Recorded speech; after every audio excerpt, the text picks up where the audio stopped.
ဘာဦးကလူသားများလို့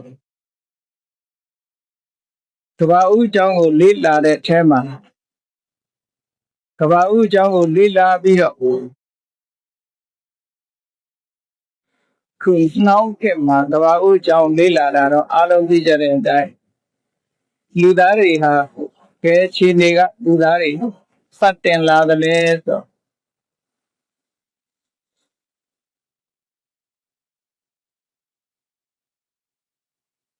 အမျိုးမျိုးလေ့လာပြီးတော့ဖော်ထုတ်တဲ့အဲမှာတော့ Charles Darwin ဆိုတဲ့လူရဲ့ evolution theory ကသူသိရတယ်လို့သူပြောအောင်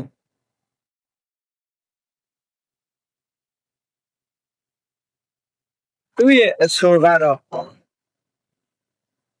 လူသားတွေစဖြစ်ပေါ်လာပုံလို့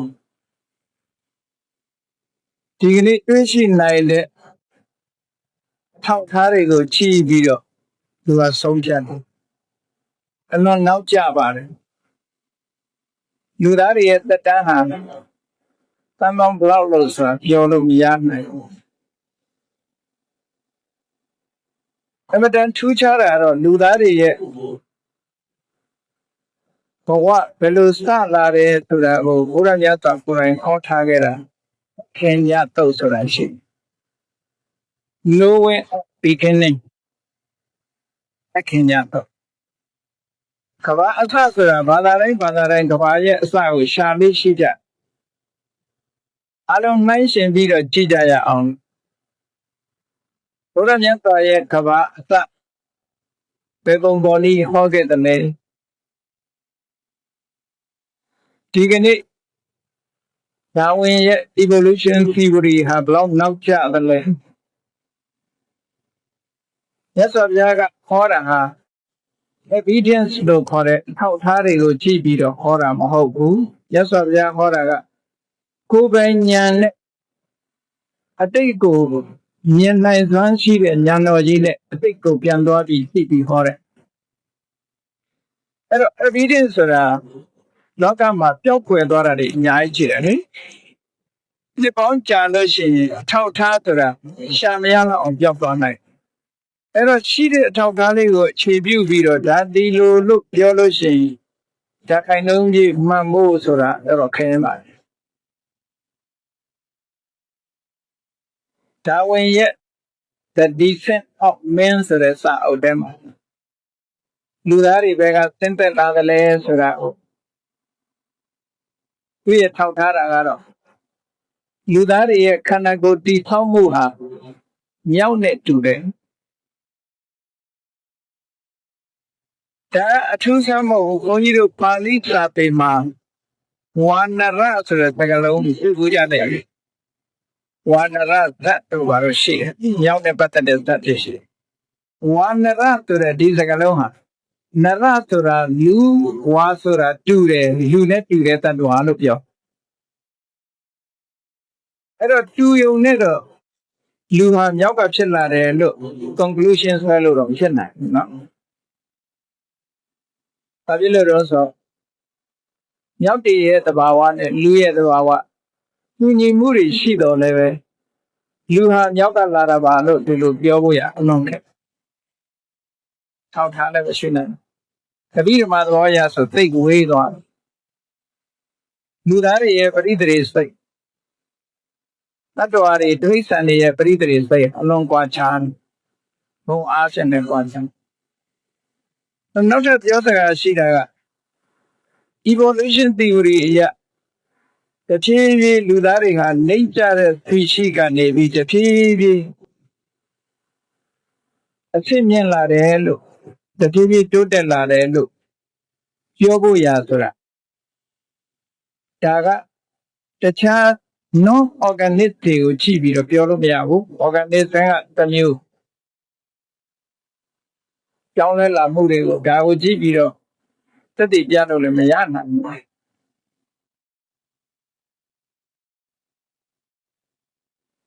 အဲ့ဒါလို့မြောက်တွေကနေတဖြည်းဖြည်းလူသားဖြစ်လာမယ်ဆိုလို့ရှိရင်ဒီကနေ့မြောက်တွေဟာလည်းတဖြည်းဖြည်းလူဖြစ်လာမယ်အနေအထားရှိတယ်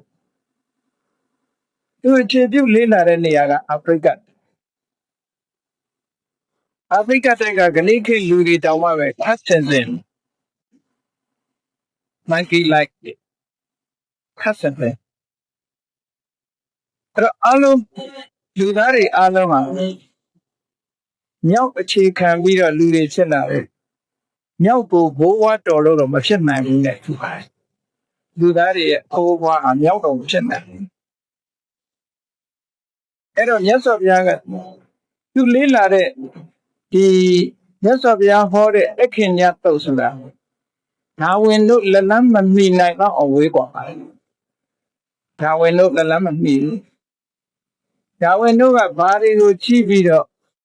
ဒီ conclusion ကိုဆွဲတယ်လဲလို့ဆိုလို့ရှိရင် primate လို့ဆို primate လို့ခေါ်တယ်ဒီဟိုတဲ့နေမှာနှစ်ပေါင်းများစွာက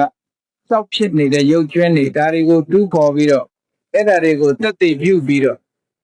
ဒါလူသားမျိုးနွယ်ကဒီလိုဖြစ်နိုင်တယ်လို့ conclusion ဆွဲတာဒီလိုလုပ်တာသူ့ရဲ့ထောက်ထားဒါရတယ်မယ်ညောင်းတဲ့လူနဲ့ခန္ဓာကိုယ်တိဆောက်ပုံချင်းတူတယ်။ပုံနောက်တိဆောက်ပုံချင်းတူတယ်ဆိုပြီးတော့ဒီလိုပြောတာနဲ့ဒီလူသားမျိုးနွယ်တွေဟာလူသားမျိုးနွယ်တွေရဲ့ဘိုးဘွားမိဘတွေဟာမြောက်တယ်လို့ဒီလိုပြောလို့တော့ဖြစ်နေတယ်။ကဲမြတ်စွာဘုရားကဒါနဲ့ပတ်သက်ပြီးအခင်ညတ်တုတ်ဆိုတာဘုန်းကြီးတို့ဒီကနိကေကျမ်းထဲမှာ34တုတ်ရှိတဲ့ဒီကနိကေကျမ်းထဲမှာအခင်ညတ်တုတ်ဆိုတာရှိအခဆိုတာကဘာဥညာဆိုတာတိကဘာဥအကြောင်းသိကောင်းတယ်လူတွေဘယ်လိုစလာတယ်လဲဆိုတာကိုမြတ်စွာဘုရားကအစကိုသာဟောနိုင်တာမဟုတ်ဘူးကဘာကြီးဟာဘယ်လိုပြတ်သွားပြီးတော့ဘယ်လိုပြန်ပြီးတော့တိဆောက်လာတယ်ဆိုတာပါကိုဟောထားတာရှိအဲ့တော့ဒါဝင်တို့ရဲ့ရှေးပြပေါင်းများစွာရှေးကြအတိုင်းတာကိုမြင်တာကဘာကဒီကဘာတည်းမဟုတ်ဘူးအခုဒီကနေ့ကဘာကြီးဟာဘုရားသာပေရဆိုလို့ရှိရင်ကကုတ္တန္တမြတ်စွာဘုရား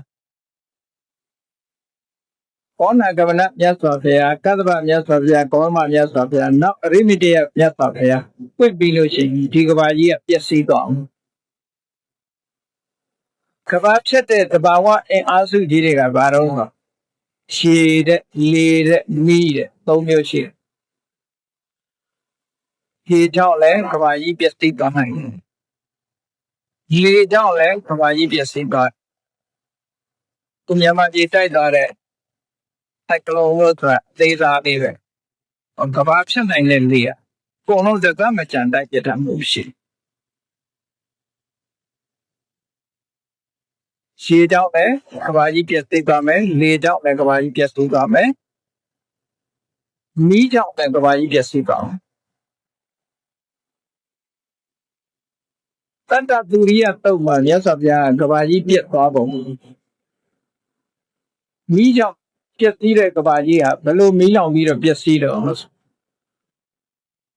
နှစ်ပေါင်းများစွာကဘာကြီးကမိုးခေါင်သွားလိုက်တယ်လုံးဝမိုးတစ်စက်မှမရွာပဲနဲ့ခေါင်သွားနှစ်ပေါင်းများစွာကြာသွားတယ်မိုးခေါင်နေအခုလေတချို့နေရာတွေမှာတချို့အရက်ဒေသမိုးခေါင်တာတွေရှိတယ်အဲ့လိုမိုးခေါင်တဲ့အခါကျတဖြည်းဖြည်းသစ်ပင်တွေခြောက်နှစ်ပေါင်းများစွာကြာတဲ့အခါကျသစ်ပင်တွေအကုန်လုံးခြောက်နောက်နှစ်တော်ကြာတဲ့အခါကျဘာဖြစ်လာတော့ဆိုနေတသိန်းဒီနေတသိန်းဝင်လာတဲ့အခါကျနောက်နေတသိန်းကထပ်ပြီးတော့ထွက်လာအဲ့ဒီခေတ်မျိုးကြုံသိပ္ပံဆရာတွေကလည်းနေစကြဝဠာတွေထပ်ပြီးတွေ့ထားတာရှိတနေ့ကြာလို့ကျရင်ဒီစကြဝဠာကြီးထဲမှာနေ9သိန်းထွက်တဲ့အချိန်ဆိုရှိလာနှစ်ပေါင်းတအားကြာလာတဲ့အခါခဏတည်းဖန်တော့မဖြစ်သေးဘူးပေါ့နော်အဲဒုတိယနေတသိန်းပေါ်လာတဲ့အခါကျလို့ရှိရင်မြင့်ငယ်ချောင်းငယ်တွေအကုန်ရေတွေခန်းချောက်မရှိတော့ရေဆိုတော့လုံးဝမရှိတော့ဖြစ်မြစ်ကြီးတွေကြံမဲ့နေတသိန်းဝင်နေတသိန်းထွက်နောက်ထပ်နေတသိန်းကနေနောက်2သိန်း2သိန်းကနေ3သိန်း3သိန်းကနေ4သိန်း4သိန်းကနေ5သိန်းဆိုပြီးတော့ နေတွေထွက်လာတဲ့အခါပင်လယ်သမုဒ္ဒရာကြီးပါခြောက်ခမ်းသွားရေဆိုတာလုံးဝမရှိတော့တဲ့အနေအထားနေ6ဆင်းထွက်ပြီးဆိုလို့ရှိရင်ကဘာကြီးကတွတ်နဲ့အဲ့ချိန်မှာတတ်တော်တွေမနေနိုင်တော့အကုန်လုံးပူပြင်း6သွေးပြီးတော့မိထလောင်တော့မဲ့အနေအထားမျိုးထိရောက်9ဆင်းထွက်တာနဲ့တပြိုင်နက်ကဘာကြီးကမီးဟုံတော့အဲ့ဒီချိန်မှာတော့ဘယ်နိုင်ငံမှဘာပေါ်မှာကြမှာမဟုတ်ဘူး University အကုန်လုံးစัจ java လာပေါင်းစัจ java လာခရီးတသိန်းဟာတပြိုင်နဲ့ပြတ်တယ်တပြိုင်နဲ့တည်တယ်လို့ပြောဒါကလူတွေအနေနဲ့သွားပြီးတော့စမ်းသပ်ဖို့ရအမတန်မှခရင်မြတ်စွာဘုရားကြတော့အတိတ်တို့အခြားကွယ်မရှိမြင်နိုင်တဲ့ဉာဏ်စွမ်းနဲ့ကြည့်လိုက်တဲ့အခါကဘာကြီးဟာဒီတိုင်းဖြစ်နေတယ်ဆိုတာကိုထင်ထင်ရှားရှားကိုယ်တိုင်သိပြီးတော့ဟောတာမြတ်စွာဘုရားဟောတဲ့တရားတွေက tradition နဲ့ဟောတာမဟုတ်ဘူး hearsay ကိုဟောတာမဟုတ်ဘူးကိုယ်တိုင်သိပြီးမှဟောတဲ့တရားကြီးပဲမြတ်စွာဘုရားကိုယ်တိုင်ကလည်းပဲတို့သုတ်တန်တွေမှာပွင့်ပွင့်လင်းလင်းပြောတာပယံအဘိညာသစ္စိကတ္တဝပဝေဒေမိတရားအပညာကိုယ်တိုင်သိပြီးသစ္စိကတ္တဝလက်တွေ့ကြည့်ပြီးတော့မှပဝေဒေမိငါပြောတာဖြစ်တယ်ဆိုတော့သူများစီကဟာကြည့်ပြောမဟုတ်ကိုယ်တိုင်သိပြီးတော့ပြောတဲ့စကားပဲအဲ့လိုကဘာကြီးဟာမီးလောင်လို့ပြည့်စည်တဲ့ကဘာဟာ universe ဒီစัจ java လာတစ်ခုတည်းမဟုတ်ဘူးဒီစัจ java လာနဲ့ရှင်ပြီးတော့ပေါ်နေတယ်အခါစัจ java လာစัจ java လာပေါင်းဂရေတသိန်းဟာတပြိုင်နဲ့မီးလောင်လို့ပြည့်စည်သွားအင်မတန်ကြီးမားတဲ့မီးဘေးကြီးပေါ့အဲ့ဒါတချို့ကဘာကျတော့လေတိုက်လို့ပြည့်စည်တယ်လေတိုက်လိုက်တာနဲ့ဘာမှမကြံအောင်လွင့်သွားလေကလည်းကဘာကိုဖြတ်နိုင်လောက်အောင်အင်အားရှိတယ်ခုမုန်တိုင်းဆိုဘလောက်ဆိုနော်ဒါမှဒါဒီမုန်တိုင်းကကုန်းအောင်မတိုက်သေးဘူးကြံသေးတယ်နောက်ရေလွှမ်းလိုက်လို့ရှိရင်လည်းအဲ့ဒီရေထဲမှာအကုန်ပျော်ကျသွားပြီးတော့ကဘာကြီးကပြည့်စည်ပြီးပျောက်သွားနိုင်နေတယ်မြတ်စွာဘုရားကဒီသုတ်တံမှာဗာနဲ့စထားတော့ဒီကဘာကြီးဟာအခုလို့နေ9ဆင်းထွက်ပြီးတော့၆တွေ့ပြီးကဘာကြီးမီးလောင်ကြောင်းသွားတဲ့အချိန်မှာဆိုလို့ရှိရင်ကဘာကြီးနဲ့ပတ်သက်တာပြာကလေးတောင်မကြံတော့ဘူးအကုန်လုံးပြောက်အခုမှမကြံဘူးရိုးမီးကပြာကြံသေးတယ်ရိုးမီးကပြာကြံသေးတယ်အခုဒီကဘာမီးလောင်လိုက်ပြီဆိုလို့ရှိရင်ဘာမှကိုမကြံတော့အကုန်လုံးမြင်းပုံကအကုန်လုံးလောင်ကျွမ်းတော့မှာဟာလာဟင်းလေးကြီးပဲကြံတော့တယ်အဲ့ဒီချိန်မှာစဉ်းစားကြမယ်တတ္တဝါတွေကဘယ်ရောက်နေကြတော့ကဘာပြတ်တော့မယ်ဆိုမပြတ်ခင်ကတည်းကကြိုတင်ပြီးတော့ကဘာပြတ်တော့မယ်ဆိုတဲ့ကပ္ပကောလာဟလာသဘောလာအဲ့လိုပေါ်လာတဲ့အခါကျလူတွေဟာတန်ဝေကဖြစ်ပြီးတော့ခေါင်းဓာတ်တွေပို့လောက်လာကြလောက်လာတဲ့အတွက်ကြောင့်တချို့တတ္တဝါတွေကမပြတ်တဲ့ universe စัจ java လာတွေပြောင်းပြီးတော့ဖြစ်ကြတယ်တချို့လူတွေကလည်းအများအားဖြင့်မေတ္တာဘာဝနာဗျာမဝိဟာရတရားတွေပွားပြီးတော့ဓမ္မပြေရောက်ကြတယ်လို့ဆိုအဲ့တော့အင်မတန်ကြီးမားတဲ့ဒီမီးဆိုတဲ့ပူဓာတ်ကြီးကနေပြီးတော့ကဘာကြီးကိုလှောင်မြိုက်ပြီးတော့ပြစ်လိုက်တဲ့အခါကျတော့မြူမုံလေးကြောင့်မကြံအောင်ကဘာကြီးဟာအာလာဟင်းလင်းကြီးဖြစ်ပြီးတော့သွားတယ်အဲ့ဒါလည်းနှစ်ပေါင်းဘယ်လောက်ကြာတယ်လို့ပြောလို့မရဘူးအလွန်ကြာတယ်ကြီးရန်လို့ခေါ်တာပေါ့စိတ်ကြာညောင်းတဲ့နှစ်ပြိစိတ်တာ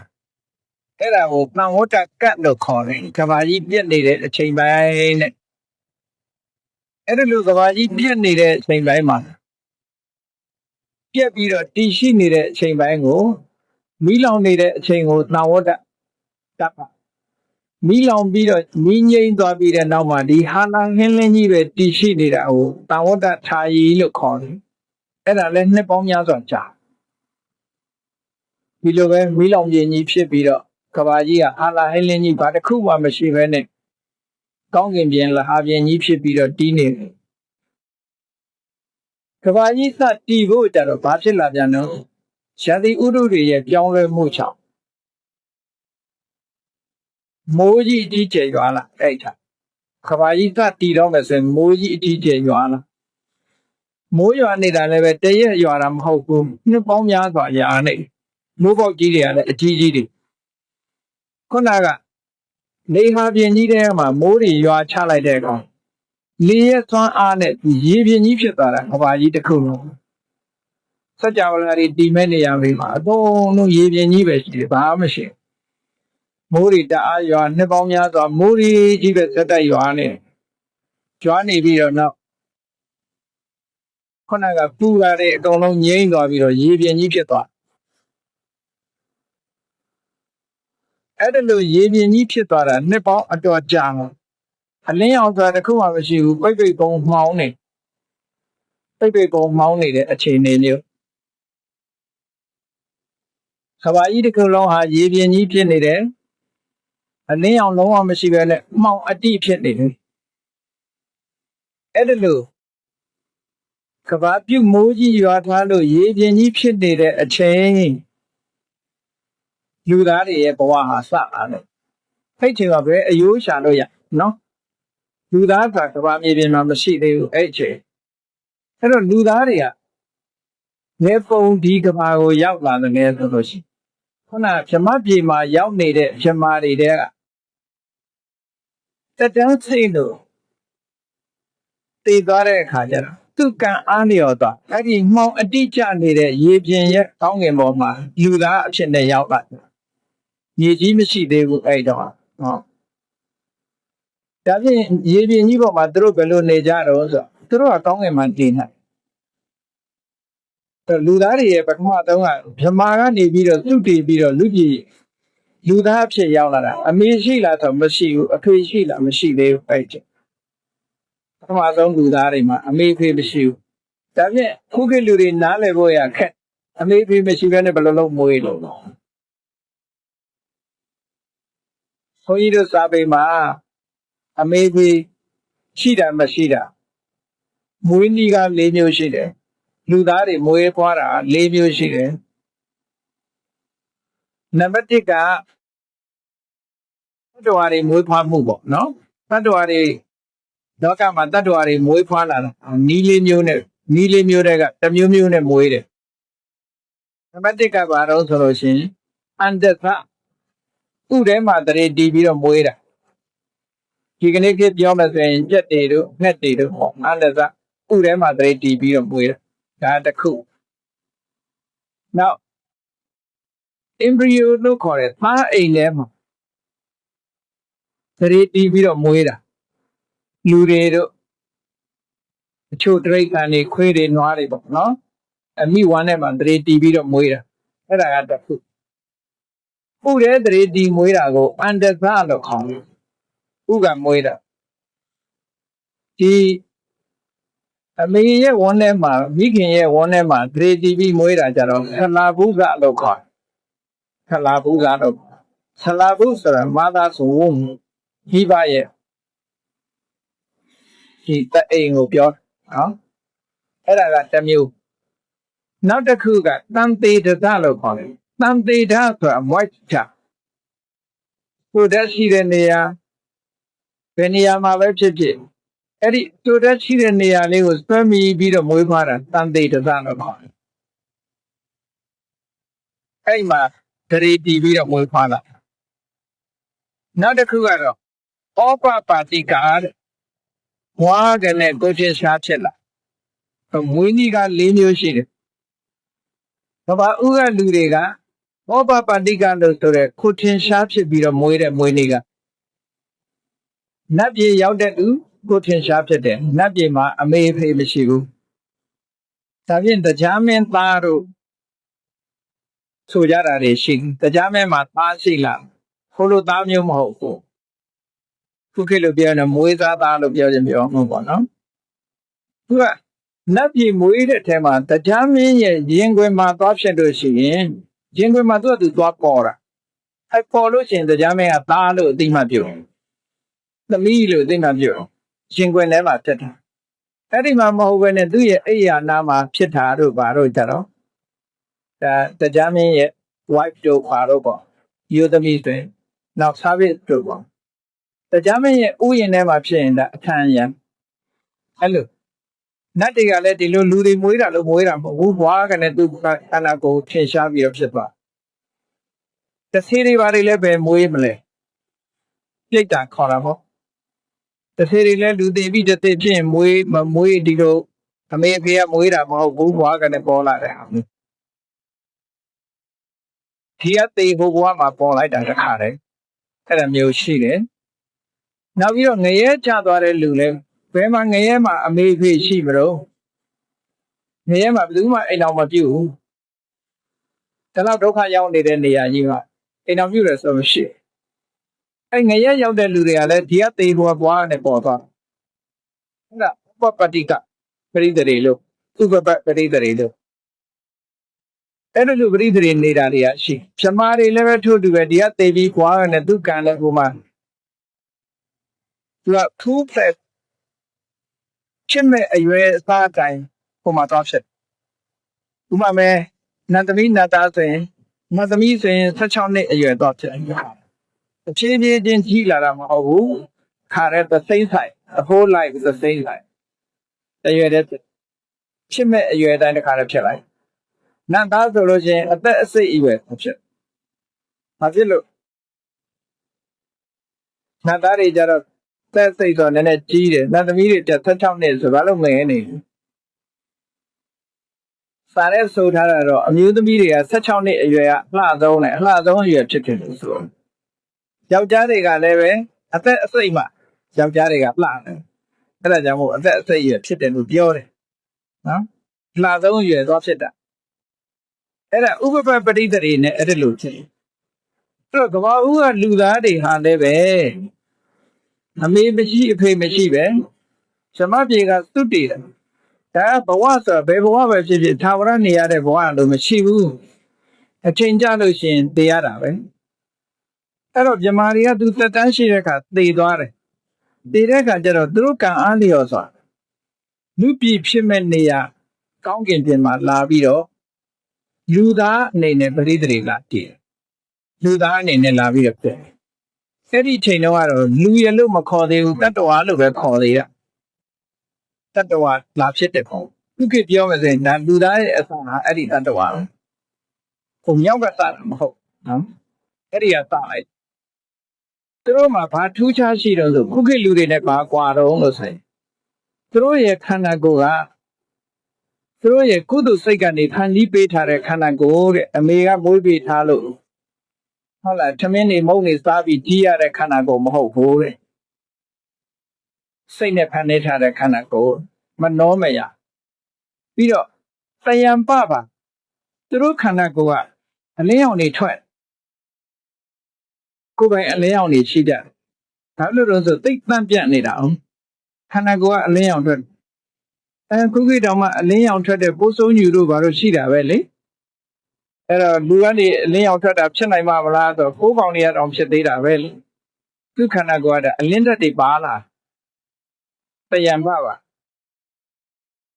သူတို့ဘာသားကြတော့လို့မေးလို့ရှိရင် enjoyment သူတို့ကခြေနဲ့နေတဲ့ပီတိတာနဲ့အစာရှိတယ်ဘာမှမစားဘူးသူတို့ပီတိဒီသူတို့အစာဟုတ်တယ်တချို့ခုခေတ်ကလေးတွေတောင်မှကစားလို့ပြောနေပြီဆိုရင်သမင်းမေ့ဟင်းမေ့အမေဖေတွေကခေါ်ကြွေးရတာပြောနေပြီဆိုရင်သမင်းမေ့ဇလန်းကောင်းအောင်ကြည့်နေရင်လည်းသမင်းမေ့မှာပဲတွင်းစားချိန်နေမေ့နေမှာဒါဆိုအာယုန်တစ်ခုကိုစိတ်ဝင်စားနေလို့ရှိရင်မေ့တတ်တာပဲဒါမထားဘူးမင်းအဲ့တော့အဲ့ဒီကဘာဦးကလူသားတွေကပီတိဘက်သူတို့စိတ်ထဲမှာရှင်းနာပြီးတော့အမြဲတမ်းပြောနေတဲ့ဟာဒီပြင်လည်းသူတို့အတွက်အစာပဲတဲ့တခြားအစာမရှိဘူးလို့ပြောနေတဲ့သူတို့ကအန္တလိခသရကောင်းငင်မှာနေကောင်းငင်မှာသွားကောင်းငင်မှာအိတ်လေးပေါ်မှာဒီတိုင်းလွင့်ပြန်တယ်သူတို့ဘာလို့လဲဆိုအဲ့ဒီတုန်းကလေထုရဲ့အနေထားကလူတွေဟာ flotation ဖြစ်နေမှာပေါ့အဲ့ဒီခုချိန်လေကအောက်ဆွဲတာလေအဲ့တုန်းကလေကအောက်မဆွဲဘူးလကဘာတက်တဲ့အခါကျတော့မြုံကအောက်မဆွဲဘူးမဟုတ်လား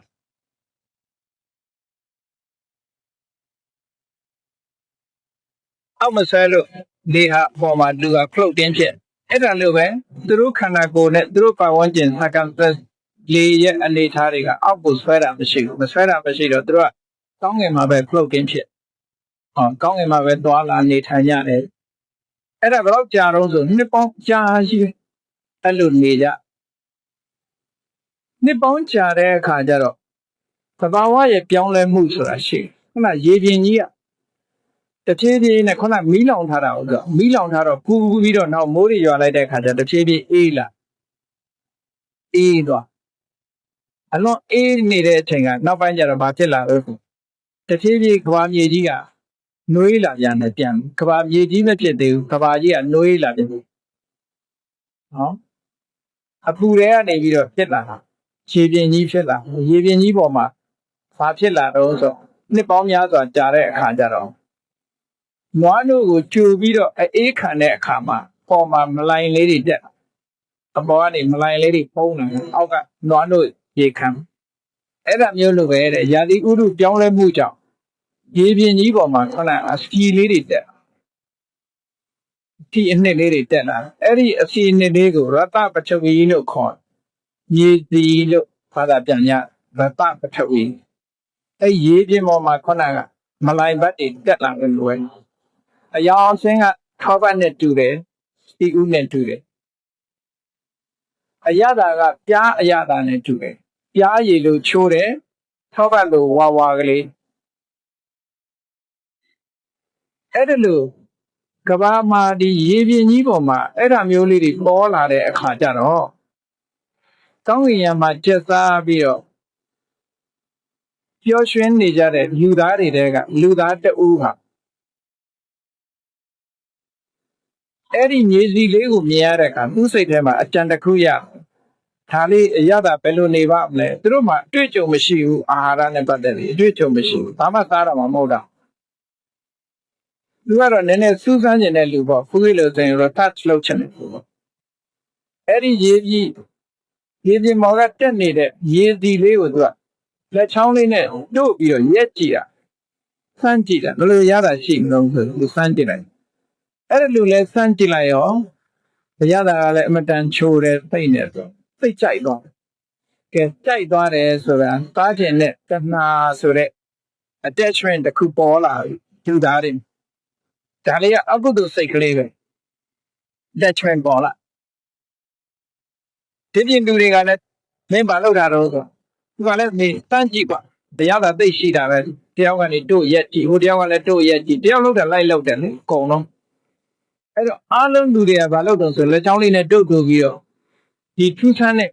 ရေပြင်ပေါ်မှာပေါ်လာတဲ့ရတပထဝီတွေကိုသူတို့ကတို့ကြည့်ရင်ကနေပြီးတော့craving ဆိုတဲ့တဏှာပေါ်လာ attachment ဆိုတဲ့တဏှာပေါ်လာအဲ့ဒီတဏှာပေါ်လာတော့ဘာဖြစ်တုံးဆိုရင်တစ်ချောင်းလေးနဲ့တို့ပြီးတော့ရက်တာအားမရတော့ဘူးသူကတဏှာကတဖြည်းဖြည်းကြီးလာအားမရတော့ဘာလုပ်တော့ဆိုလက်နဲ့ယူပြီးတော့စားကြအားရပါရစားကြရောအဲ့လိုလက်နဲ့ယူပြီးစားရကနေဟိုလူကစားဒီလူကစားတယောက်စားတာကောင်းတယ်ဆိုဟိုလူကလည်းလိုက်တာအကုန်လုံးလူသားမျိုးနွယ်တွေကကောင်းကင်ဘဝဆင်းပြီးတော့အကုန်စားကြတဲ့အခါကျတော့ဒီတဏှာရဲ့အဖက်side effect လို့ပြောခြင်းပြောပေါ့သူတို့ဒီအပါပေါ်မှာလောဘတက်လာတဲ့ဒီအကုသိုလ်အကြောင်းဘလို့ဘာဖြစ်သွားတော့ဆိုစောက်တော့ပြောင်ပြောင်ဖြစ်နေတဲ့သူတို့ခန္ဓာကိုယ်ကအယောင်အဝါတွေပြောက်ဖြည်းဖြည်းမှိန်သွားမှိန်လာပြီးတော့နောက်ဆုံးအယောင်တွေပြောက်ကုန်ကြလို့ခန္ဓာကိုယ်ကလည်းနည်းနည်းအသားရည်တွေနည်းနည်းကျန်းလာပြီးတော့ဘာတွေဖြစ်တယ်ဆိုတချို့ကလှတချို့ကမလှကုန်ပန်းတဏ္ဍာတွေနည်းနည်းပြက်လှတာမလှတာပေါ်လာလှတာမလှတာပေါ်လာတော့လူတွေစိတ်ထဲမှာဘာတော့ဆိုလှတဲ့လူကမာနကြီးတယ်မလှတဲ့လူကိုအထင်သေးမလှတဲ့လူကလည်းလှတဲ့လူကိုမနာလို့ဖြစ်ဟောအကုသိုလ်စိတ်တွေမကောင်းတဲ့စိတ်တွေတဖြည်းဖြည်းဝင်လာဒီအချိန်မှာခန္ဓာကိုယ်ကအယောင်ဝါကြီးနဲ့ပြောင်းသွားဒါလည်းမကဘူးသူတို့ရဲ့အကုသိုလ်ရဲ့စွမ်းအားသဘာဝရဲ့ changes ဖြစ်တာ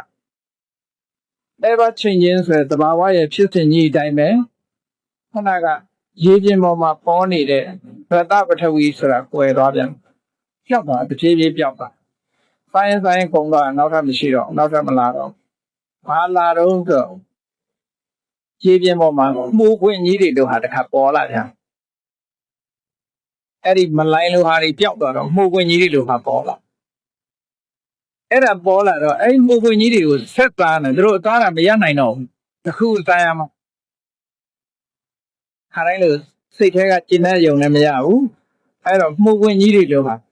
အဲ့ဒါကိုဘူမိပပတကမြေလွှာလို့ခေါ်တယ်အဲ့ဒီမြေလွှာချက်တွေကိုအာရပါရစားတဲ့အခါကျဘာဖြစ်လာတော့ဆိုရင်လူတွေမှာတဲ့ပိုးပို့ပြီးတော့တယောက်နဲ့တယောက်ရုပ်ပုံလွှာချင်းကကွဲလာတယ်လှတဲ့လူနဲ့မလှတဲ့လူပိုးပို့ချားနာလာတယ်ခန္ဓာကိုယ်ကျန်းတဲ့မှုတွေကလည်းပိုးပို့ဖြင်ရှားလာတယ်ရုပ်တွေကကျန်းတဲ့ရုပ်တွေတပြေးပြေးဖြစ်လာကျန်းဆိုတာအခုခေတ်လောက်မကျန်းသေးဘူးပေါ့နော်အခုကတော့အကျန်းဆုံးဆင့်ရောက်နေပါပြီဟိုတော့ကကျန်းတဲ့စားတလောက်မဟုတ်သေးဘူးနော်ခန္ဓာကိုယ်ကနည်းနည်းလေးကျန်းတဲ့အနေအထားမျိုးလေးရောက်လာတယ်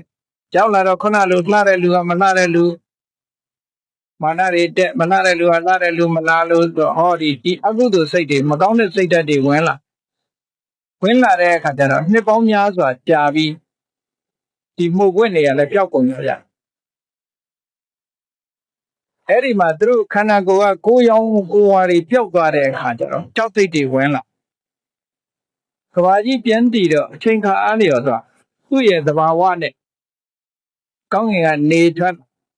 အလင်းအောင်ပြန်ရလာတယ်နေဝင်သွားတဲ့အခါကျတော့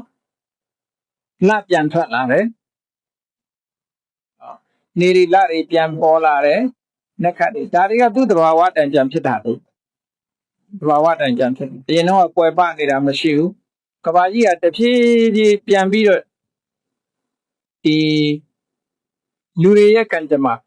တတ္တဝါတွေရဲ့ကံကြမ္မာသဘာဝရဲ့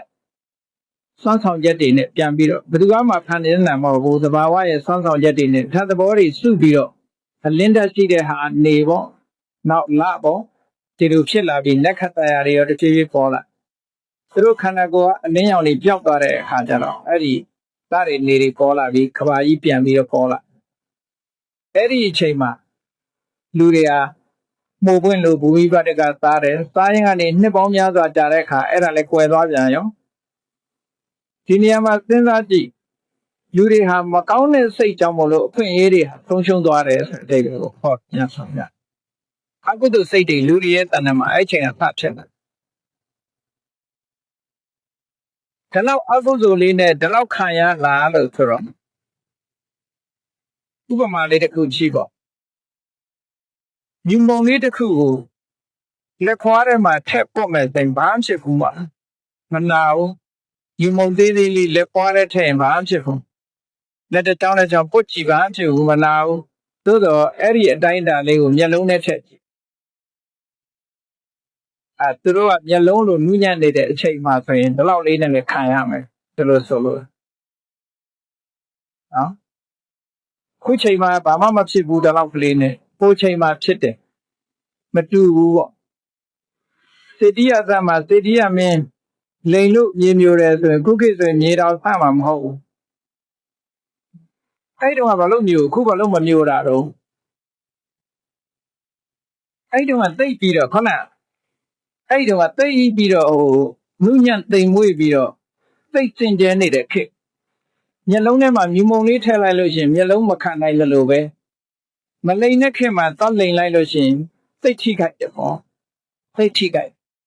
အခုလိုလိန်နေတဲ့ခေတ်ကြတော့မထိခိုက်တော့ပါဘူးသိဘလောက်နဲ့တော့မမျိုးဘူးနော်အဲ့ဒီသဘောလေးတွေရှိတယ်အဲ့တော့ဒီလူတွေဟာသူတို့ရဲ့အကုသိုလ်လူသားတွေရဲ့အကုသိုလ်နဲ့တဖြည်းဖြည်းအခွင့်အရေးတွေသုံးလာလိုက်တာနောက်ပဒါလတ္တာဆိုတဲ့မြေနွယ်ပေါ်လာကဘာမြေပြင်ပေါ်မှာဒီတိုင်းသူကလည်းသဘာဝအရာပေါ်လာတာပဲပေါ်လာတော့အဲ့ဒီမြေနွယ်တွေကိုစားပြီးတော့နှစ်ပေါင်းများစွာနေကြတယ်သူအဲ့ဒီချိန်မှာလူသားတွေဟာသူတို့ရဲ့အတိတ်ကိုတွေးပြီးတော့ညီးတွားကြတယ်ရှိခဲ့ပထမဆုံးက စာမစားပဲသူတို့နေလို့ရတယ်နောက်တယောက်ကအသာစားလိုက်တာနဲ့ကြည့်အကောင်းတဲ့စိတ်တွေဝင်လာတယ်စားကျင်တဲ့စိတ်တွေရောက်လာတယ်ခန္ဓာကိုယ်အလင်းရောင်တွေပြောက်လာတယ်ခန္ဓာကိုယ်လင်းရောင်ပြောက်ပြီးလှသူမလှသူပေါ်လာတယ်လှမလှပေါ်မှာမာနတွေတက်ကြလို့တခါကောင်းတာတွေတစ်ဖြည်းဖြည်းတစ်ခုပြီးတစ်ခုပြောက်သွားတယ်ဆိုပြီးတော့လူတွေဟာသူတို့ရဲ့ထုတ်ရုပ်ပြပြမှုကိုကြည့်ပြီးတော့ညှိတွားကြတယ်ဖြစ်မှဖြစ်ရလို့တို့တွေအရင်ခွင့်ရေးတွေမရှိတော့ဘူးခွင့်ရေးတွေတစ်ဖြည်းဖြည်းဆုံးနောက်အဲ့ဒီမြေနွယ်သားပြီးတော့လူတွေအသက်ရှင်နေတာနှစ်ပေါင်းများစွာကြာလာတဲ့အခါကျတော့မဖြစ်လာတော့လို့ဆိုမပေါ်လာတော့ဆိုသမင်းနဲ့မီးနဲ့ချက်တရားမလို့တဲ့တလေးစပားပဲမျိုးပေါ်လာစပားအဲ့ဒီခေတ်ကစအဲ့ဒီစပားကပြင်ဘက်ကစပက်ခွန်မပါဘူးဆွဲမပါဘူးအထက်ကထန်သီးကိုတီးတာအပင်ကခုစားရုံပဲချက်တရားမလို့ဘူးမနေ့စာဆိုလဲအပင်ကခုပြီးတော့စားလိုက်ညနေဆိုရင်လည်းသွားကြည့်တယ်ပြန်ပြည့်နေအဲ့ဒီကနေခုစားလိုက်သမင်းချက်တရားမလို့အဲ့ဒီခေတ်အဲ့ဒါကိုအကသပါကပါဠိတဲ့ချက်တရားမလို့ပဲနဲ့ကြက်နေတဲ့သမင်းတလေးသမင်းလို့ပြောတယ်ခင်းနေပါတွေတော့ပါဖို့မရဘူးဒါဒီသမင်းဒီဆန်စိတ်လေးပဲစားကြတယ်အဲ့ဒီတော့ဒါလူသားမျိုးနွယ်တွေကဘာရဲ့အစမှာအဲ့ဒါလို့အဲ့ဒီဆန်စိတ်လေးတွေကိုစားတဲ့အခါကျတော့လူတွေကဘာဖြစ်လာတော့ဆိုစားကတပြေးပြေးကျန်းလာတယ်လေပထမဆုံးကရသပထဝီဆိုအလွန်နုညံ့တဲ့ထောပတ်စီဥလိုနေတဲ့ဟာစားအဲ့ဒီကနေနောက်မှုပွင့်လိုဟာမျိုးစားနောက်နွယ်ပင်လိုဟာစားဆိုတပြေးပြေးကျန်းလာအခုကျတော့ဆန်စားလာတဲ့ဆိုကိုကျန်းလာတဲ့အခါကျတော့ဖိုင်ဘာတွေများလာတာခန္ဓာကိုယ်ထဲမှာ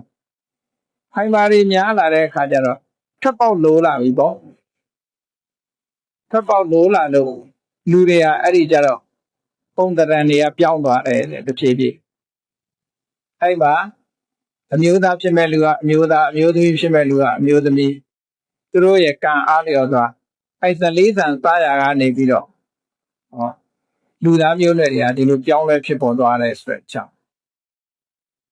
ဒါမြတ်စွာဘုရားအက္ခညတုတ်မှာခေါ်တဲ့လူသားတွေရဲ့အစတွေဒါကိုကြည့်မယ်ဆိုရင်တကယ်ကိုကဘာကြီးဟာဒီရေပြင်ကြီးကနေစပြီးတော့မိလောင်ပြည့်စည်သွားလို့ရေပြင်ကြီးကစပြီးတော့ဘာမှမရှိသေးတဲ့အချိန်ကလေးကလူသားတွေဟာလူကဘာပေါ်မှာရောက်လာကြတယ်လို့ပြောနော်အဲ့တော့ဒါဝင်ပြောတဲ့ဟိုမြောက်ကဖြစ်တယ်ဆိုတော့သိနောက်ကျသွားပြီပေါ့ဘုရားကလည်းနှိုင်းရှင်လို့မရဘူးသူကအစမဟုတ်ဘူးသူကအလေရဲ့နောက်ပိုင်းလောက်ပဲဖြစ်သူကတန်းပေါင်း2000တန်းပေါင်း100လို့ဒီလိုပြောပြီးမဲ့ဟို2တန်းလောက်လို့သူပြောပြီးမဲ့နှစ်ပေါင်း2တန်းလောက်ကြာတဲ့ဟာလို့သူပြောပြီးမဲ့ကဘာကြီးရဲ့တက်တန်းကနှစ်ပေါင်း2တန်းမှမဟုတ်အမတန်မှရှည်လျားတဲ့ကဘာကြီးသူကလက်ကျန်အယိုးလေးတွေကိုကြည့်ပြီးတော့လူနဲ့မြောက်နဲ့ဆင်းတယ်မြောက်ကနေလူဟာပြောင်းလဲလာတာဖြစ်မဲ့လို့ဒီလိုထင်ကြီးပြီးတော့ရေးလို့လူဟာမြောက်ကလာတာလို့ဒီလိုပြောတာ evolution စီအခုဗုဒ္ဓမြတ်စွာရဲ့တရားတော်ကိုကြည့်မယ်ဆိုလို့ချင်း evolution မဟုတ်ဘူးလူတွေကတပြေးပြေးနှိမ့်ချလာတာရှိတကယ်ပထမဆုံးလူသားကပေါင်းငင်မှာနေနိုင်တယ်ပီတိကိုပဲစားတယ်နော်စိတ်ခံကိုယ်ပွားတွေနဲ့နေကြတယ်ခန္ဓာကိုယ်ကိုယ်ပိုင်အလင်းရောင်တွေရှိကြတယ်ဆိုလူတွေကတဖြည်းဖြည်းဆုံးရှုံးသွားတာရှိနံပါတ်1ဆုံးရှုံးတာကအမတန်သိမ်မွေ့တဲ့စိတ်ခံကိုယ်ပွားနေပြီးတော့ချမ်းသာတဲ့ခန္ဓာကိုယ်ရသွားအလင်းရောင်တွေဆုံးရှုံးသွားတယ်ကောင်းငင်သွားနိုင်တဲ့အနေအထားတွေဆုံးရှုံးသွားတယ်ဟောလူတွေပီတိကိုသာသွားနေရတဲ့အနေအထားကနေအခုအတာမျိုးစုံသွားနေရတဲ့အနေအထားမျိုးရောက်ဒါဆုံးရှုံးလာတယ်လို့ခေါ်လူတွေကဆုံးရှုံးလာအဲ့တော့ evolution မဟုတ်ဘူးမြတ်စွာဘုရားရဲ့အက္ခည evolution မဟုတ်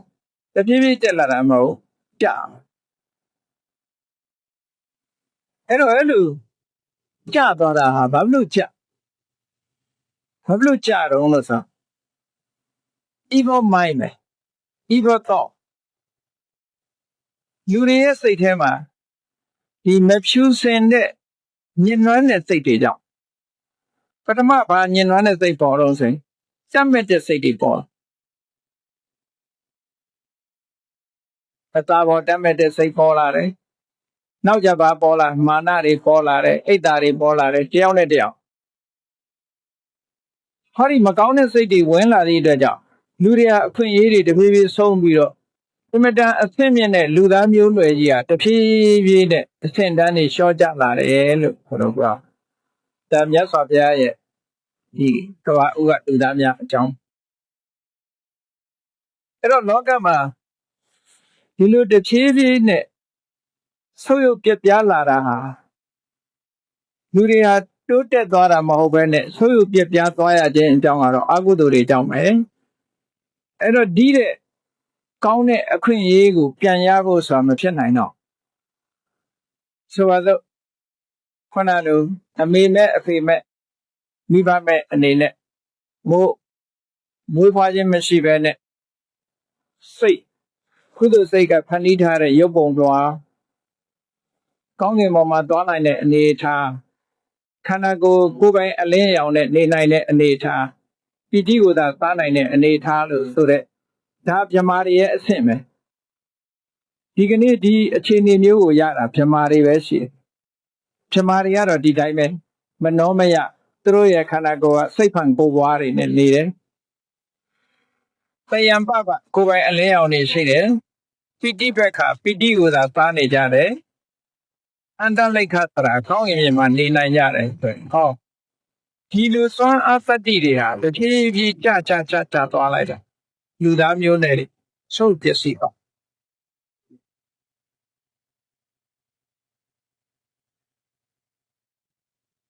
အဲ့တော့ဒီလိုဆုတ်ယုတ်ပျက်စီးသွားခြင်းဟာမြတ်စွာဘုရားကတော့အခုဒီအကုသိုလ်တွေကြောင့်ပါတဲ့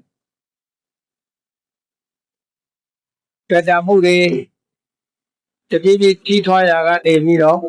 မောဟတွေကြီးထွားလာတယ်ဒေါသတွေကြီးထွားလာတယ်မတိမိုက်မဲမှုမောဟတွေကြီးထွားလာတယ်အဲ့ဒါတွေကိုအကြောင်းပြုပြီးတော့မာနတွေဒါတွေကလူတွေရဲ့တဏ္ဍာမှာသွမ်းမိုးပြီးတော့လာအဲ့လိုသွမ်းမိုးလာသည့်အတွက်ကြောင့်လူတွေဟာဒုက္ခကြောင့်ဒါရင်ရပ်သွားလာလို့ဆိုမရသေးဘူးလူမျိုးနွယ်စနောက်ပိုင်းမှာဘာတွေထက်ဖြစ်လာတော့အဲ့ဒီထဲမှာဒီပထမဆုံးကတော့သမင်းချက်စရာမီးနဲ့ချက်စရာမလိုတဲ့သလေးဆိုင်ကမနဲ့သာဆိုရင်မနဲ့ပဲသွားယူပြီးစားကြတယ်အပင်ကနေခူးစားလိုက်တာညနေချိန်ကျတော့ညနေတန်ခူးစားနောက်ပိုင်းကျတော့လူတယောက်ကဘယ်လိုလုပ်လာလဲနှစ်ခါမသွားခြင်းသူကမနဲ့သာညနေသာတစ်ခါလဲယူလာကျန်တဲ့တငယ်ချင်းတွေကခေါ်တယ်ကဲလာညနေသာသွားယူအောင်ဆိုငါမနဲ့ကလေးယူခဲ့ပြီမသွားတော့ဘူးမင်းကြီးလည်းကောင်းတောင်းပဲတော့ပြီးတော့အဲ့လိုမနဲ့သာညသာဟောင်းယူလာကြပြင်းတဲ့စိတ်ကအဲ့လိုပေါ်လာတဲ့အခါကျတော့တလေးတန်တွေကအလင်းမမီတော့ဘူးမနဲ့သာယူရင်ညနေသူပြန်ပြေးနေညနေယူရင်မနဲ့အတွက်ပြန်ပြေးနေအဲ့လိုမဟုတ်ဘူးမနဲ့သာညသာတစ်ခါယူတော့မရတော့ဘူးအဲ့လိုနဲ့တချို့ကတရက်စာတစ်ခါလဲယူတယ်တချို့ကြတော့2ရက်စာယူသွားတယ်တချို့ကြ3ရက်စာတချို့ကြ4ရက်စာ5ရက်စာ6ရက်စာတစ်ပတ်စာယူသွားကြတစ်ပတ်စာယူသွားတော့ဒီလိုအခြေအနေတွေဖြစ်တော့ဆိုသလေးစဘာပင်တွေကအလင်းမမီတော့ဖြစ်တယ်လူတွေကပြုတ်ပိုက်လောက်လာအပြုတ်ပိုက်လောက်လာတဲ့ဆိုတာလောဘကြီးလာတယ်ဖို့အတွက် selfish ပေါ်လာဘယ်သူသေးသေးငတေးမှာပြီးတော့တဲ့ idea အဲ့ဒီကပါအဟာပါနော်ကိုစားရရင်ပြီးတော့သူ့အတွက်ကြမ်းကြမ်းမကြမ်းကြမ်းဆိုယူလာအဲ့လိုနဲ့ဒီသလေးစဘာပင်တွေကဘာဖြစ်လာတော့ဆိုတော့ဖွဲတွေထက်လာအခွန်လေးပါလာတယ်ခွန်လေးပါအရင်ကလိုအလွယ်တကူကောက်စားလို့မရတော့ဘူးဆုပ်ယုပ်သွားဖို့လူတွေရဲ့အကုသိုလ်လည်းပါတယ်တဘာကြီးရဲ့ပြောင်းလဲမှုလည်းပါတယ်ပေါ့ ဒါတွေကလူတွေနဲ့သက်သက်ပြီးတော့နေတာအများတန်းအဲ့ဒါလို့ချင်းနေပြပြဆွေးသွားတဲ့အခါကျတော့နောက်တစ်ခုဘာဖြစ်လာတော့ဆိုတော့ဒီလိုဆိုမဖြစ်တော့ဘူးအဲ့ဒီထဲမှာလူတယောက်ကဘာပြစ်မှုတစ်ခုကျိုးလွန်လို့ဒီလိုယူလာတဲ့အခါကျနည်းနည်းကိုယ့်ဟာသူ့ခွဲလိုက်ဒါကငါအမင်းမယူပါဘူးဒီဘိုင်းကငါအပိုင်းဟိုဘိုင်းကမင်းအပိုင်းဆိုပြီးတော့သူကကိုယ်ပိုင်ပစ္စည်းအနေနဲ့သတ်မှတ်လာကြတယ်တဖြည်းဖြည်း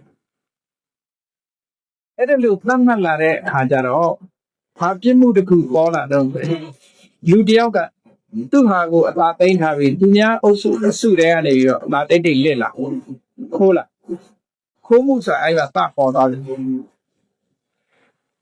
ကိုယ်အစုကိုကာကွယ်တဲ့အနေနဲ့သူများအစုတွေကမတိမတာနှိမ့်လိုက်ပြစ်မှုတစ်ခုအဲ့လိုကျူးလွန်လာတာတွေ့တဲ့အခါကျတော့ဒီလူကို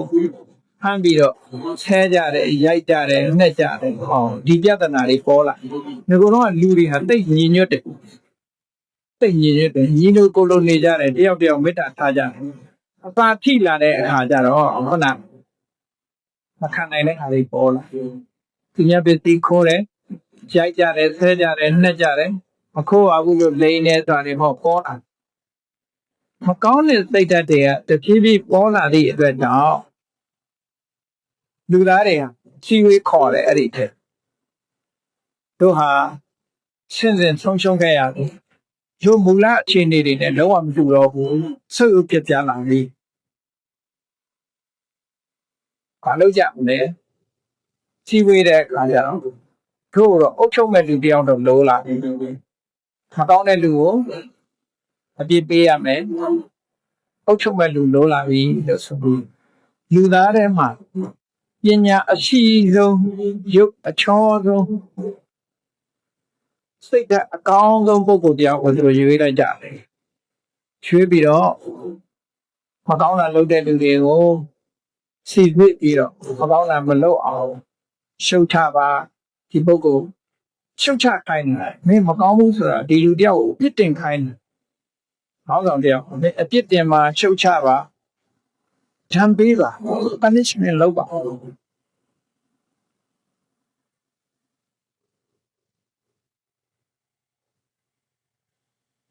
ပြစ်တင်ခိုင်းတယ်အဲ့တော့အဲ့ဒီပုဂ္ဂိုလ်ကိုရှာလိုက်တဲ့အခါကျတော့ပညာရှိတဲ့ပုဂ္ဂိုလ်ခုနရုပ်ရည်ပန့်ပြန်ပြီးတော့စိတ်ထားသဘောထားကောင်းတဲ့ပုဂ္ဂိုလ်တယောက်ကိုရွေးလိုက်ရွေးပြီးတော့အများစုကသူ့ကိုဝှချုပ်ဖို့တာဝန်ပေးလိုက်မဟာသမတလို့ခေါ်သမတဆိုတဲ့စကားလုံးကအများကနေတင်မြောက်ခြင်းလို့ပဋိမတ်ပြုခြင်းလို့အဓိပ္ပာယ်ရလူအများစုကတညီတညွတ်တဲ့သူ့ကိုဝှချုပ်ဖို့တင်မြောက်လိုက်လို့အဲ့ဒါအပါဥကမဟာသမတမင်းဆိုပေါ်လာခဲ့တာသူ့ကိုလည်းရှယ်ယာပေးကြကိုရှယ်ယာတွေကသူ့ကိုပေးပြီးတော့ခုနကအသားအစာတွေကိုတေချာခွဲဝေထားပြီးတော့သူ့ဟာကိုယ့်ဟာခွဲထားပြီးမဟုတ်တာလုပ်တဲ့လူတွေမရှိရအောင်သူကနေပြီးတော့တရားဥပဒေနဲ့အညီအုပ်ချုပ်တယ်အဲ့ဒီကနေစပြီးတော့ပုတ်ဆိုးတယ်ဆိုတဲ့သတ္တိယမင်းမျိုးလူတန်းစားကပေါ်လာတာဒါလူအပ်လာလို့လုပ်တဲ့သဘောပေါ့နော်တဘာမှာလူအပ်လာတဲ့အချိန်ဟန်တာတွေကပေါ်လာစပေါ်နော်အဲ့ဒီကနေတပြေးပြေးလူသားတွေထဲမှာတချို့ကမဟုတ်တာတွေလုပ်တာကိုမကြိုက်ဘူးတို့တော့မဟုတ်တာမလုပ်ဘူးလူလောကကြီးကခွာချောင်ပြီးတော့တို့တော့တရားဓမ္မနဲ့နေမယ်လို့ဆိုပြီးတော့ကြောထွက်ပြီးတော့တရားကျင့်တဲ့ပုဂ္ဂိုလ်တွေလည်းပေါ်လာတယ်အဲ့ဒီပုဂ္ဂိုလ်မျိုးတွေကျတော့ဗြဟ္မဏလို့ခေါ်တယ်ဒါလူတန်းစားတရားကွဲလာပြန်နောက်တချို့ပုဂ္ဂိုလ်တွေကတော့တို့ကတော့ပျော်ပျော်ပါးပါးပဲနေမယ်စီးပွားရေးပဲလုပ်မယ်ဆိုပြီးတော့စီးပွားရေးလုပ်သားတဲ့ပုဂ္ဂိုလ်လူတန်းစားလည်းပေါ်လာအဲ့ဒါတွေကိုဝိတ္တလို့ခေါ်တချို့ပုဂ္ဂိုလ်တွေကြတော့အလုပ်မျိုးစုံလုပ်တယ်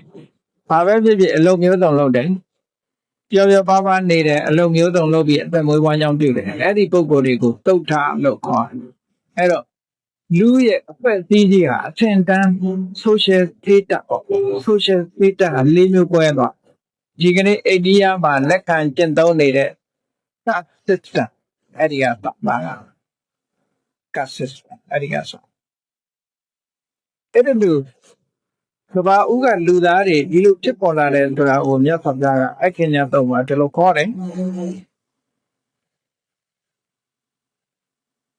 အဲ့တော့လူဟာကဘာဦးကာလမှာတူတူပဲဖြစ်တယ်ဘာဖြစ်လို့လူတန်းစားခွဲခြားရတယ်လဲဆိုတဲ့ပြဿနာပေါ်လာဒီပိုင်းကြဟာကြောင့်လူတွေကကွဲသွားတယ်လေဆိုလို့ရှိရင်အဓိကကတော့ဘာတော့ဆိုကောင်းတဲ့သဘာဝနဲ့မကောင်းတဲ့သဘာဝ evil on good မကောင်းတဲ့စိတ်နေစိတ်ထားတွေကောင်းတဲ့စိတ်နေစိတ်ထားတွေဒီနှစ်ခုကလူတွေကိုခွဲခြားသွားတယ်အဲ့တော့မြတ်စွာဘုရားကလူတွေဟာအားလုံးဟာတညီတဲ့တူတူပဲမကောင်းတဲ့အကုသိုလ်စိတ်ဓာတ်တွေကြောင့်လူရဲ့အခွင့်အရေးတွေဟာတပြေးပြေးဆုံးရှုံးလာတယ်အဲ့တော့လောကမှာလူတော်လူကောင်းဖြစ်ဖို့အတွက်ဘာလို့ရမလဲမနုဿဓမ္မလူတွေကျင့်ရမယ့်တရားဘာလဲခြေခံအနေနဲ့လူတွေကျင့်ရမှာမတော့ဘူးသူကုသလကမ္မပဋ္ဌာန်းတရား10ပါးကုသိုလ်ကမ္မပဋ္ဌာန်းတရား10ပါးကုသိုလ်ကမ္မပဋ္ဌာန်းတရား10ပါးကိုကျင့်ရဒါပါတော့တယ်သူများအသက်ပတ်ခြင်းမှရှောင်ရမယ်သူများဥစ္စာကိုးခြင်းမှဆောင်ရမယ်သူတစ်ပါးသားမယားပြစ်မှားခြင်းမှရှောင်ရမယ်ဟောဒီလေးခုကာယကံ3ခုဒီ3ဒါကမလွန်ကျူးမိဖို့သူများသက်ပတ်ခြင်းမှရှောင်တယ်သူများဥစ္စာခိုးခြင်းမှရှောင်တယ်သူတစ်ပါးသားမယားပြစ်မှားခြင်းမှရှောင်တယ်ဒါလူရဲ့ society မှာသိအရေးကြီးတာဟုတ်လူရဲ့ society မှာဥမာမဲ့သူများတက်ကိုတတ်ချက်နေတဲ့ပုဂ္ဂိုလ်တယောက်ရှိနေမယ်ဆိုလို့ရှိရင် society ကြီးတစ်ခုလုံးဟာငြိမ်းချမ်းမှုမရှိနိုင်ဘူးလူသားမျိုးနွယ်နဲ့ကြည့်မယ်ဆိုငြိမ်းချမ်းနိုင်သူများဥစ္စာခိုးတဲ့လူရှိနေဆိုရင်လည်း society ကြီးတစ်ခုကလုံခြုံမှုမရှိသူတစ်ပါးတမန်ရပြင်မာမှုရှိနေမယ်ဆိုလို့ရှိရင်လည်း society ကြီးတစ်ခုလုံးစိတ်ချမ်းသာမှုမရဘူးပြဿနာတွေတက်နေကြပါလို့ဒီတရားတွေလူတွေကျင့်တော့ရမယ်နောက်တစ်ခုကစကားပြောတဲ့အခါမှာအမတန်အရေးကြီးတာကလိမ်မပြောဘူးလိမ်ကြီးပြောဆိုတယ်ဆိုတာ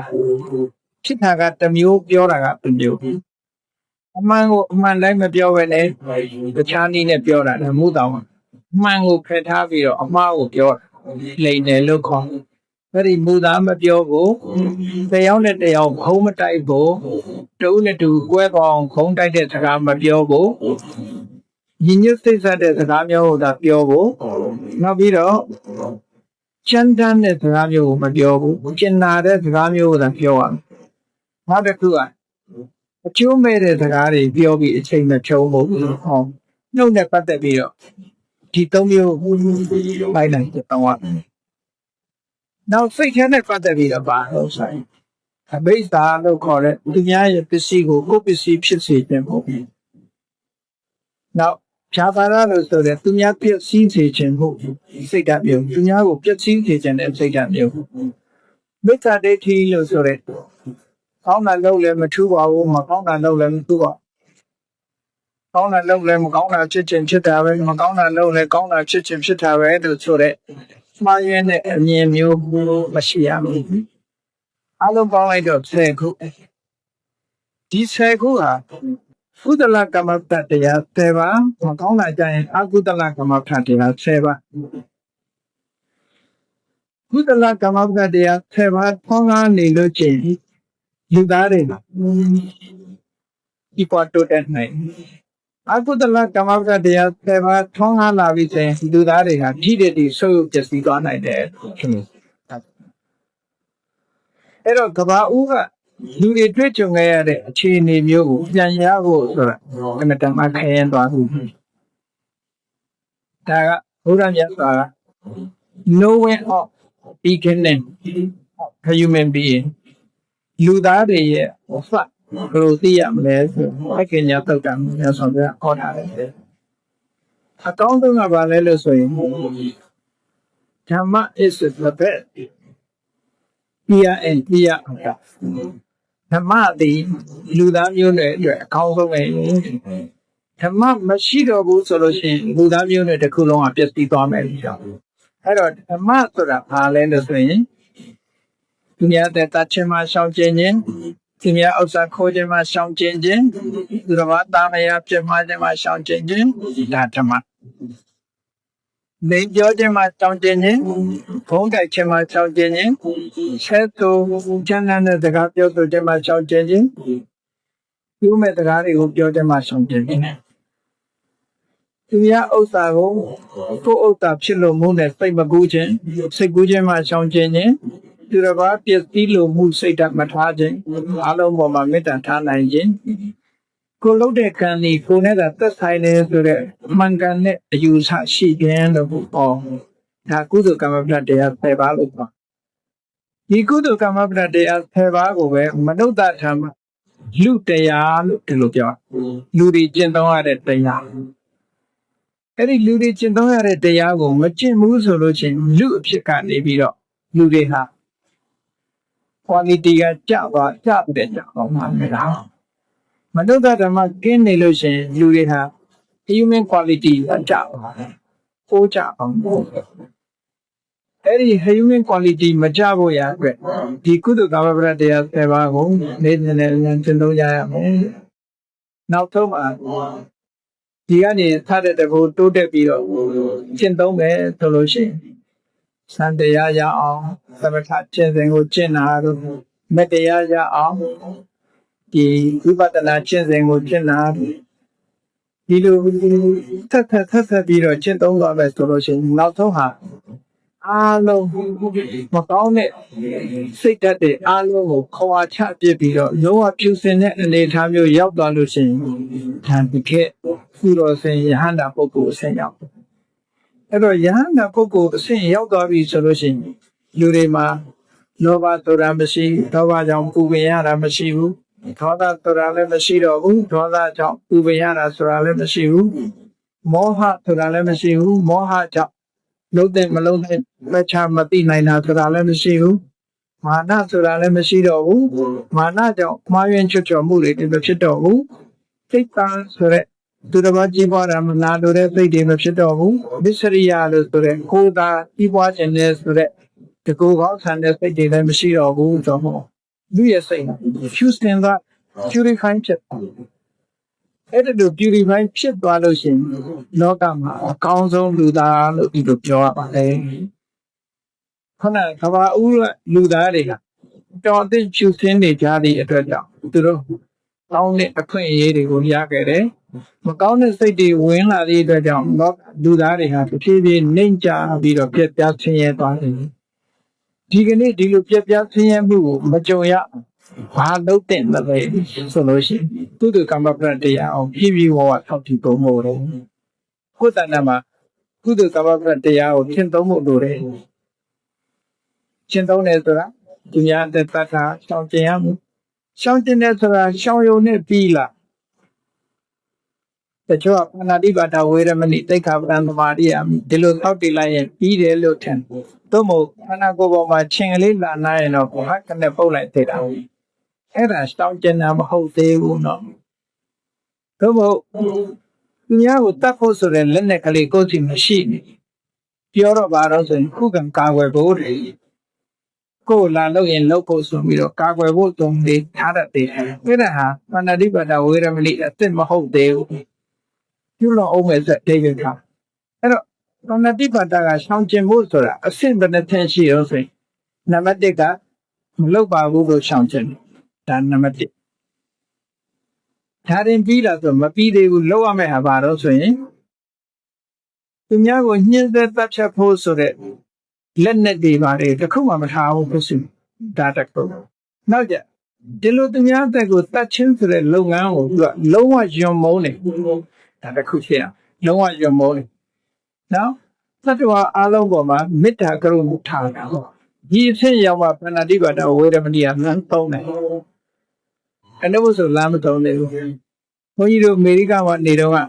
တခါတယောက်ကဆွမ်းစားပင့်တော့အဲ့သူကားနဲ့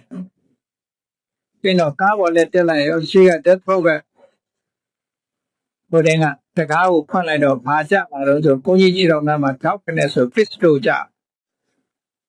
တင်ကခြေတော်သားမှာကြားတယ်ထောက်ကနေ အဲ့လိုကြလာတာအဲ့တကဘုန်းကြီးရှိ6လုံးမျိုးကြီးတွေ့တော့သူစိတ်ထဲမှာနည်းနည်းပို့လို့အနပ်ဖြစ်သွားပြီးတော့ဒီနိုင်ငံမှာတော့ကိုယ့်ကိုယ်ကာကွယ်ဖို့ဒါလေးကတော့ယူထားရတယ်ဘုရားတော့ရှောက်ဟုတ်လားအဲ့တော့တချို့ကကိုယ့်ကာကွယ်ဖို့ဆိုတဲ့အကြောင်းပြနဲ့မာနတိပါဒအမှုကိုကျွလွန်ဖို့ဆင်းသင်းဖြစ်နေသေးတယ်အဲ့ဒါလို့ကိုမဖြစ်ရဘူးသူကပြည့်စုံအောင်ဆောက်တည်မယ်ဆိုရင်နောက်အတ္တိဏဌာနကပြည့်စုံအောင်ဘယ်လိုလုပ်အောင်မလုပ်လဲသူများဥစ္စာမခိုးဘူးဆိုတာတခုလေးနဲ့မလုံလောက်သေးဘူးဒါအပခိုးခြင်းမှာရှောင်ကျင်ပါတယ်လို့ဟောက်တည်ထားတာမလုံသေးဘူးမြတ်ပစ္စည်းကိုလုံးဝကိုမယူဘူးလမ်းတွေ့တာကသပြီးတော့ဘုပစ္စည်းဆိုကိုယ်ပိုင်ပစ္စည်းမဟုတ်ရင်လုံးဝကိုအဲ့မကြည့်တဲ့ပုဂ္ဂိုလ်မျိုးဖြစ်ရမယ်ကိုယ်လည်းပြီးတော့စင်ကြဲနေရမယ်စိတ်ဓာတ်ကိုစင်ကြဲနေရမယ်နောက်ကာမိတုမိစ္ဆာတာရဆိုတာလည်းလုံးဝစင်ကြဲနေရမယ်စိတ်နဲ့တောင်မပြတ်မှားအောင်နေရလို့ဆိုကာယကံမှုဝစီကံမှုမပြောနဲ့စိတ်နဲ့တောင်မပြတ်မှားသေးအောင်နေရဒါမှပြည့်စုံဘုဒ္ဓဝါဒလိမ်မပြောပါဘူးလို့ဆိုပေမဲ့လို့လိမ်မပြောဘူးဆိုရင်မလုံလောက်သေးဘူးပြောရမယ့်ဟာပါတော့အမှန်ကြီးပဲပြောရမယ်ဒါပြောမှန်တာပဲပြောရမယ်ရှေ့စကားလည်းမှန်တယ်နောက်စကားလည်းမှန်တယ်အမှန်နဲ့အမှန်သက်သက်ပြီးပြောရမယ်အဲ့လိုဆိုနောက်ပိတုနာဝါသူတော်ဘာကိုခုံးမတိုက်ဘူးဆိုတာဒီလောက်လေးနဲ့မလုံလောက်ဘူးခုံးတိုက်ခြင်းမှတောင်းခြင်းပါတယ်ကွဲပြဲနေတဲ့လူနှစ်ယောက်ကိုစိတ်ဖက်ပေးတယ်ဟောဖြစ်ရအောင်ဘူးလားဘုံမတိုက်ရုံနဲ့မလုံလောက်သေးဘူးမညီမညွတ်ဖြစ်နေတဲ့ပုဂ္ဂိုလ်တွေကိုစိတ်ဖက်ပေးရအောင်မယ်စိတ်ဖက်ညီညွတ်တဲ့စကားမျိုးကိုပဲပြောရမယ်နောက်သုဒ္ဓဝါဒမထဲရုံနဲ့မဟုတ်ဘူးဆဲခြင်းမှလည်းချောင်ကျင်ရမယ်တကယ်ကိုစကားပြောတိုင်းသူကညင်ပါတယ်တိုင်းဝဖြစ်လာတဲ့စကားမျိုးပြောရမယ်တစ်ဖက်သားစိတ်ချမ်းသာတဲ့စကားမျိုးပြောရမယ်တစ်ဖက်သားဒေါသဖြစ်သွားတဲ့အပြောမျိုးမပြောတချို့ကချိုလေးပြောပြီးမှတစ်ဖက်သားဒေါသဖြစ်အောင်လုပ်တာရှိသေးတယ်လေအဲ့ဒါမျိုးလည်းဖုဒ္ဓဝါစာရဲပါတာပဲလူတစ်ဖက်သားကိုစိတ်ဆိုးအောင်အနုမီးလေးနဲ့ကလိတာမျိုးလဲအဲ့ဒါနဲ့ဖုဒ္ဓဝါစာဖြစ်နိုင်တယ်တစ်ဖက်သားကိုဒေါသမဖြစ်စီရတမ္ပပလာပါဆိုရင်ကိုပြောတဲ့စကားဒီအကျိုးရှိတဲ့စကားပဲဖြစ်ရဓမ္မနဲ့ပတ်သက်တဲ့စကားပြန်မယ်မှန်ကန်တဲ့စကားပြန်မယ်အကျိုးရှိတဲ့စကားပြန်ဟောဒါမှပြည့်စုံအနဘိတာဆိုသူများပစ္စည်းကိုလိုချင်တဲ့စိတ်နဲ့ဘယ်တော့မှကြည့်တောင်မကြည့်ဘူးသူများပစ္စည်းကိုပစ္စည်းလုံးလို့စိတ်ကလုံးဝမရှိဘူးလောဘကိုထိန်းချုပ်ရဇာဘာရဆိုတာသူများကိုပစ္စည်းလိုတဲ့စိတ်ကိုမကြည့်ရဘူးအပြဘာရမေတ္တာထားနိုင်ရမယ်။ကောင်းကျိုးချမ်းသာဖြစ်တင်လို့တဲ့စိတ်တွေမွေးရမယ်ဆို။သမ္မာဒိဋ္ဌိဆိုတာကံကံကြီးအကျိုးကိုယုံကြည်တဲ့လက်ခံဒါပဲ။အဲ့ဒီဟာကုသိုလ်ကမ္မပတ္တရား10ပါသို့မဟုတ်မနုဿဓမ္မလူတွေကျင့်သုံးတဲ့တရား10မျိုးတဲ့။အဲ့ဒီ10မျိုးကိုကျင့်သုံးပြီးဆိုရင်လူဘဝလူဖြစ်ကျိုးနှပ်ပါတယ်။အဲ့ဒီဟာတွေကိုကျိုးလုံးဖောက်ဖျက်ပြီးဆိုလို့ရှိရင်လူမဟုတ်လူရဲ့အဆင့်တန်းအများကြီးနှိမ့်ကျသွားပြီလို့အဲ့လိုဒါကြောင့်မို့မြတ်စွာဘုရားဓမ္မောသစ္ထောပဏိတတ္တဓမ္မ is the best in the world ဓမ္မဒီနာနဲ့အကောင်းဆုံးဖြစ်ပါတယ်ဒီလိုမြတ်စွာဘုရားအကညာသုတ်တံမှာဟောထားတဲ့အတိုင်းတရားချက်ခင်သူတော်စင်ပြိဿတ်တို့အနေနဲ့ဓမ္မကိုလိုက်အကျင့်သုံးနိုင်အောင်ကျင့်တန်ကြုတ်ကိုအားထုတ်နိုင်ကြပါစေကုန်သတည်း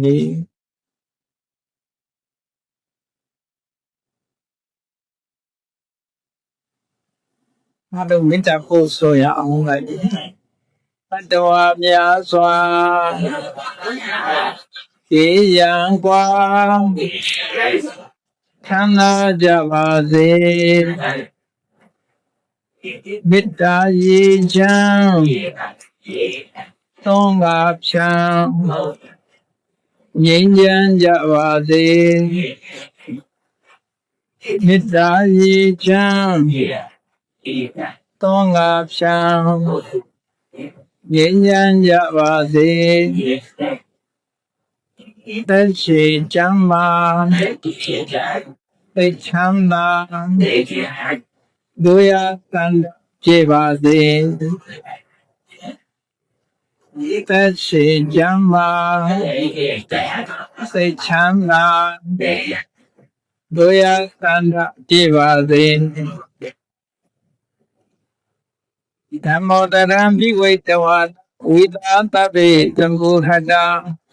အသရမရာတိတိဘာဝံနိဗ္ဗာနံယန္တုသာရောဓမ္မောဒရံလောဘဒေါသမောဟစိတ်ကြောင့်ကင်းပြောင်းကြည်အေတရားဖြစ်ကိုဝိဝိတဝဝန္တာရှင်ပြထောက်ကြရနာကြရကုန်သောကြောင့်ဝိသတဗ္ဗေပုသမျက်နောက်ကိလေသာအစရတဘုဒ္ဓမြတ်တို့သည်သမုဟတာပိဉ္ကြပဲတွင်ရေမတင်တဲ့ကဲ့သို့ကင်းစင်လွင်ပြောင်းပိမရောက်အောင်ပဲချောင်းနိုင်ကုန်သည်ဟောတုစင်စစ်ပတိဖြစ်ကြပါစေကုန်သတည်းအာသရမရံအိုခြင်းလဲကွာနာခြင်းလဲရှင်သေးခြင်းလဲကင်းထသောဣတိဘဝံကိလေသာဟုအခုခတ်သိင်ကင်းငြိမ်းရစေဖြစ်ပေထသောနိဗ္ဗာန်နိဗ္ဗာန်ဟုခေါ်ဤမြို့တော်သို့သာတော်တရားဖြစ်ခင်စိတ်ကောင်းဝိညာသူတော်စင်များတို့သည်ယန္တုပါရမီအသင့်သင့်မြင့်လည်းမြင်၍မလင့်မုံသေးဆက်ရောက်တော်မူကြပါစေကုန်သတည်း တရားတော်ကိုနာယူကြသူများအားလုံးစိတ်ချမ်းသာကိုယ်ကျန်းမာပါစေ